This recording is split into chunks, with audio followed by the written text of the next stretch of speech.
ढेंकानाल बनखंड Mahavir road range डिहोड्र forest section अंतर्गत कलदा गाँव चाषी को चाष जमी दलीदेला दंता।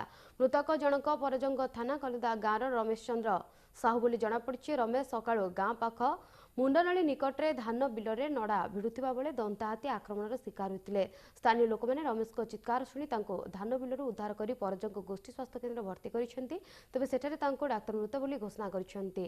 एने परजंग मेडिकल परिसर में किछि समय धरी उत्तेजना प्रकाश पाइथिला। तेबे अंचल में 60 टिकिया हाथीपल को नहीं चिंतार अंचल बसी। गत किछि दिन मध्य परजंगर आखपाख अंचल में हाथी उपद्रव लोक मैंने अतिष्ठ हो पड़ा देखा मिली। तुरंत वन विभाग पक्षर पदक्षेप नेबाक स्थानीय लोक मैंने दाबी करछन्ति।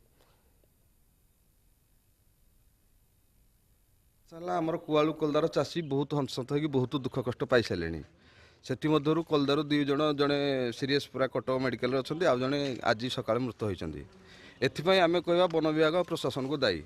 बर्तमान कह गले चाषी मानक जीवंता मर्डर करा प्रशासन जीवंता चाषी भाई मानक मर्डर कर हिसाब से कहगले प्रकृतटा सत्य। चाषी जी कि बिल को खेत को जीवा समय नड़ा भिड़ी जीवा समय हाथी दंता हाथी उपद्रव कर मारिदे गुड़े गुड़े ये 2 दिन आगु आउ गोटे दुखद विषय होता। आउ जड़े भी चिकित्साधीन अच्छा यही जो आमर हाथी को सुरक्षा दवा बाहाना लोक हाथी मारुजी ये सरकार निद भांगुनी जनसाधारण को मारिबार सरकार कौन इच्छा अच्छी मु बुझी पारुनी। राज्य को 2 मास है आसी उपद्रव कर जो हाथी स्क्वाड गठन कराई से माने हाथी आसिले जनबसती की पार कर देउछंती।